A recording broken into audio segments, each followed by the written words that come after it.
हाँ, यह समझना जरूरी है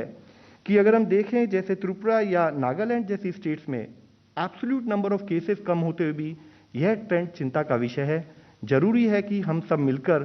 इन्फेक्शन के स्प्रेड को इन स्टेट्स और यूनियन टेरिटरीज वगैरह में भी फैलने से रोकें। ओवरऑल ऐसे कुछ जिले जहां पर कि हम केसेस में एक कमी होती देख रहे हैं, वो भी हम आप लोगों की दृष्टि में लाना चाहेंगे, जिसमें मुख्यतः मैं पुणे, लखनऊ, वाराणसी, रायपुर और दुर्ग के बारे में बताना चाहूंगा, जहां अगर आप देखें तो वीक ऑन वीक बेसिस पर कंटिन्यू डिक्रीज हमें, यानी कि 19 से 25 अप्रैल से लेकर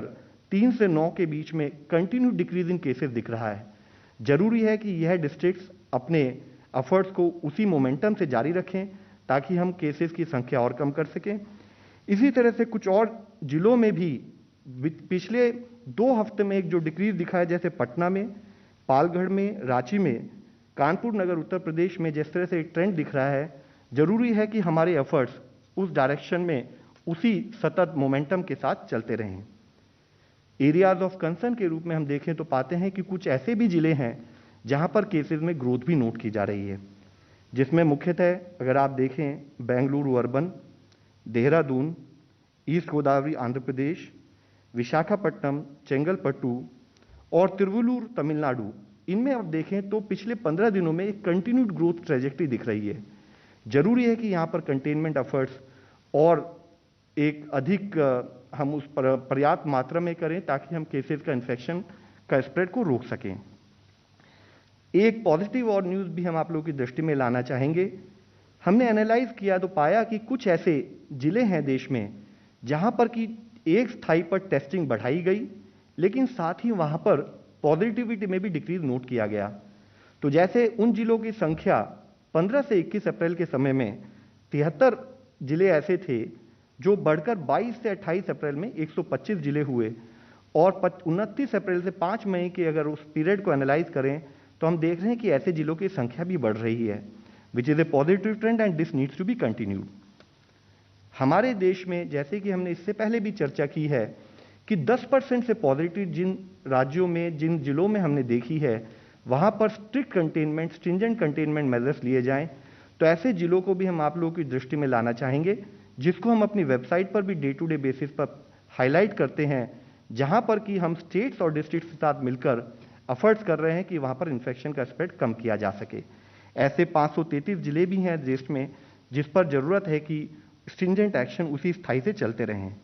एक पॉजिटिव न्यूज़ और हम आप लोगों के सामने लाना चाहेंगे। अगर हम देखें कि डे ऑन डे जो देश में केस की पॉजिटिविटी नोट की जा रही है, तो 27 अप्रैल के बाद हम ये पाते हैं कि 27 अप्रैल पर देश में जो केस पॉजिटिविटी थी 19% थी ओवरऑल देश की, जो कि आज अगर पिछले 24 घंटे का डेटा देखें तो पाते हैं 18%, यानी कि करीब 14 दिन बाद हमने एक overall trend in decrease in positivity across the country note किया है। इसी के साथ ही हमने एक और एनालिसिस करी है तो पाई है because of the continued efforts by the state, 11 state ऐसी हैं जहां पर वीक ऑन वीक पॉजिटिविटी में भी रिडक्शन नोट किया गया है। लेकिन हम आप सबसे फिर से यह रिक्वेस्ट करना चाहेंगे, जब हम कभी भी एक इन्फेक्शियस डिजीज से डील करते हैं तो हमारे एफर्ट्स कंटिन्यूड बेसिस पर लगे रहें। हम एक दिन भी कहीं भी ढिलाई बरतेंगे तो इन्फेक्शन फैलने का खतरा बना रहता है, जिसलिए जरूरी है कि एफर्ट्स में कोई भी कमोबेशी ना हो। इसी के साथ ही वैक्सीन के बारे में मैं आप लोगों की दृष्टि में लाना चाहूँगा कि करीब 17.01 करोड़ डोजेज देश में वैक्सीन की गवर्नमेंट ऑफ इंडिया द्वारा फ्री सप्लाईज के रूप में स्टेट्स को प्रोवाइड की गई हैं, जो कि लोगों को मिल चुकी हैं। इसी के साथ ही हमने स्टेट्स के साथ कोलैबोरेट करते हुए 18 से 44 साल के जो लोग हैं जिनको कि स्टेट डायरेक्ट परचेज के थ्रू या प्राइवेट सेक्टर डायरेक्ट परचेज के थ्रू प्रोवाइड कर सकता है, उसको भी फैसिलिटेट करते हुए हम देखते हैं कि करीब 25.59 लाख डोजेज उस एज ग्रुप को भी दी जा चुकी हैं। हम एक और इस विषय आपकी दृष्टि में लाना चाहेंगे। अगर आप देखें तो पाते हैं कि आज रनअवे स्प्रेड ऑफ इन्फेक्शन जो कि कुछ प्रांतों में नोट किया गया, उसके लिए जरूरी है कि स्ट्रिंजेंट कंटेनमेंट एक्टिविटी जो कि मिनिस्ट्री ऑफ होम की गाइडलाइंस के द्वारा और ministry of health government of India के द्वारा स्टेट्स को प्रोवाइड की गई हैं, उस पर हमारा कार्य चलता रहे। एक केस एनालिसिस के रूप में देखें तो पाते हैं कि कैसे स्ट्रिंजेंट कंटेनमेंट मेजर्स हमें इन्फेक्शन के स्प्रेड को कम करने में सहायक हो सकते हैं। पुणे के बारे में अगर आप एनालाइज करें तो आप पाएंगे कि करीब 69.7% केस पॉजिटिविटी 1 मार्च वाले वीक में जब वहाँ नोट की गई, तो उस टाइम पर नाइट कर्फ्यू जैसे कुछ जो कर्बिंग मेजर्स हैं वो इम्प्लीमेंट किए गए। लेकिन साथ ही नाइट कर्फ्यू के बाद जब 15 दिन का एक रिलेटिवली मोर स्ट्रिंजेंट प्रोसेस इनिशिएट किया गया, जो कि 29 मार्च से 12 अप्रैल तक में, तो एक स्थाई पर केसेस में ग्रोथ ट्रेजेक्ट्री में हमने देखा कि कमी आई। और उसके साथ ही आप देखेंगे कि continued measures in terms of जो ये हमारा जो लॉकडाउन या कंटेनमेंट मेजर जो वहाँ पर इनिशिएट किए गए, जो वो फर्दर 15 दिन के लिए बढ़ाए गए, तो 2 स्थाई पर हमें वहाँ पर बेनिफिट दिखाई देते हैं। एक हम देखते हैं कि इस लॉकडाउन के इनिशिएट करने से पहले जब केस पॉजिटिविटी 41.8% थी, वह घटकर अब 23.4% रह गई है। और उसी के साथ ही जो एक पीक हमने बीच में हाई ग्रोथ ट्रेजेक्ट्री नोट की थी, अब उन केसेस में भी कमी आ रही है। हम आप लोगों की दृष्टि में लाना चाहेंगे कि night curfew coupled with restrictions on mass gatherings, on avoiding intermingling of people, on ensuring that non-essential activities for a limited period can be sort of delayed for a period of 14 to 15 days, which is what is important from an epidemiological angle, is critical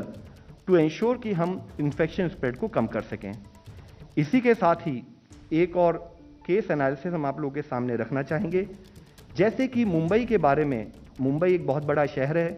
वहाँ पर corporations और state government के जो उन्होंने initiative लिए, वह initiative ने कैसे वहाँ के प्रोसेस को, हॉस्पिटल एडमिशन को एड किया, वह हम आप लोगों को बताना चाहेंगे। मुख्यतः वहाँ पर किया ये गया कि सिटीजन एंगेजमेंट के लिए जो कंट्रोल रूम उनका था, वह मुंबई कॉरपोरेशन के लेवल पर ना करते हुए उसको 24 वार्ड में 24 कंट्रोल रूम बनाए गए। और जितने भी वहाँ टेस्ट रिजल्ट आते थे, उन टेस्ट रिजल्ट्स को मेन कंट्रोल रूम में लेते हुए, जो भी लैब्स थी उनसे डेटा लेते हुए, उसको वार्ड वाइज सेग्रीगेट किया गया और सेग्रीगेट करके उन respective ward wise control rooms को भेजा गया। इन कंट्रोल रूम में नॉट ओनली टेलीफोन ऑपरेटर्स, वहाँ पर डॉक्टर्स और मेडिकल सपोर्ट स्टाफ प्रोवाइड किया गया, उनको एम्बुलेंसेस के साथ कोऑर्डिनेट किया गया, जो कि एनालाइज करता था कि उस पर्टिकुलर वार्ड के रहने वाले जो लोग पॉजिटिव आए हैं, उनको जिसको भी एडमिशन की ज़रूरत हो, वह उनको उन एम्बुलेंसेस के द्वारा रेस्पेक्टिव हॉस्पिटल्स में एडमिशन कराते थे। इन प्रोसेस की वजह से और इन प्रोसेस के पार्ट के रूप में मुंबई में 800 जो SUVs हैं, उनको भी रिफर्बिश करके मेकशिफ्ट एम्बुलेंस बनाया गया। एक IT प्लेटफॉर्म बनाया गया जिससे कि इन एम्बुलेंसेस को ट्रैक किया जाता था। एक सेंट्रलाइज डैशबोर्ड बनाया गया जिससे कि अवेलेबल हॉस्पिटल बेड्स को मॉनिटर किया जाता था। ऐसे ही एक system for procuring hospital bed establish किया गया। और जितने भी ये कंट्रोल रूम थे, उन्होंने कोऑर्डिनेटेड एफर्ट ये किया कि पेशेंट को हॉस्पिटल बेड मिलने में समस्या ना हो। इस टाइप के इनिशिएटिव मुंबई ही नहीं और बहुत से प्रांतों में गवर्नमेंट ऑफ इंडिया की जो दिशा निर्देश हैं, उनके तहत चल रहे हैं। हमारा एफर्ट आप लोगों के द्वारा बताने का यही है कि ज़रूरी है कि ये पॉजिटिव एफर्ट नेशनल लेवल पर सब लोग मिलकर करेंगे तो हम ओवरऑल प्रोसेसेस को ईज कर पाएंगे। इसके साथ ही मैं आप लोगों की दृष्टि में लाना चाहूँगा कि group of ministers headed by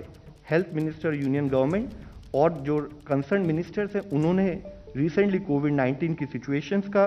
preparedness का और उसकी प्लानिंग अक्रॉस द स्टेट उसको एनालाइज किया और उससे संबंधित कैसे इन्फेक्शन स्प्रेड को रोका जाए दिशा निर्देश जारी किए। साथ ही यूनियन हेल्थ मिनिस्ट्री ने डिजास्टर मैनेजमेंट एक्ट में एक नेशनल पॉलिसी ऑफ एडमिशन को भी रिसेंटली इनंसिएट किया है, जिसमें मुख्यतः मैं आप लोगों को बताना चाहूँगा, हमने स्पेसिफाई किया है कि कोई भी कोविड-19 पॉजिटिव पेशेंट है, उसके लिए अगर उसका टेस्ट ना भी हुआ हो या रिजल्ट डिले हो रहा हो, तो उसको एडमिशन के लिए ना रोका जाए, उसको सस्पेक्ट वार्ड में एडमिट किया जाए। इसी के साथ ही कोई भी पेशेंट, उसको कोई भी सर्विसेज उसको कभी भी कि वह दूसरे प्रांत से बिलोंग करता है या उसका ID कार्ड नहीं है, उस कारण से भी उसको ना ऐसा कोई सिचुएशन क्रिएट ना हो। हमारे पूरे एफर्ट यही हैं स्टेट गवर्नमेंट से मिलकर काम करते हुए कि हम जो हॉस्पिटल एडमिशन है वह नीड की बेसिस पर हो। जिन पेशेंट को हॉस्पिटल में एडमिशन की ज़रूरत हो, उनको समय पर बेड मिल जाए और ऐसे लोग जो पैनिक या किसी और मिस इन्फॉर्मेशन के तहत ऐसे बेड्स ऑक्यूपाई कर रहे हैं जिनकी उनको नीड ना हो, क्योंकि बेड्स एक क्रिटिकल रिसोर्सेज हैं, उसकी कोई कोताही ना हो, उस पर ही हमारा कार्य चलता रहे। इसके साथ ही नॉन कोविड सर्विसेज के लिए जरूरी है कि हम टेली कंसल्टेशन का उपयोग करें। हमारा नेशनल प्लेटफॉर्म ई संजीवनी प्लेटफॉर्म स्टेट्स के साथ तो काम कर ही रहा है, अब उसमें रिटायर्ड डिफेंस ऑफिसर्स भी जुड़ गए हैं, जो कि नेशनल लेवल पर कोई भी अगर पेशेंट, कोई भी अगर सिटीजन जो गाइडेंस चाहता है, वह हमारे इस नेशनल प्लेटफॉर्म ई संजीवनी opd.in पर जा सकता है और कंसल्टेशन बुक कर मेडिकल सहायता भी प्राप्त कर सकता है। धन्यवाद। श्री पीयूष गोयल जी। नेक्स्ट। तो स्वास्थ्य मंत्रालय की प्रेस कॉन्फ्रेंस, बड़ी जानकारी यही निकल कर आई है कि जो लॉकडाउन लगाया गया उसका असर अब देखने को मिल रहा है। जो पॉजिटिविटी रेट है वो लगभग 15% पहुंच गया है, लेकिन अभी भी कोताही नहीं बरतनी है, क्योंकि एक दिन की भी कोताही इस आंकड़े को बढ़ा सकती है।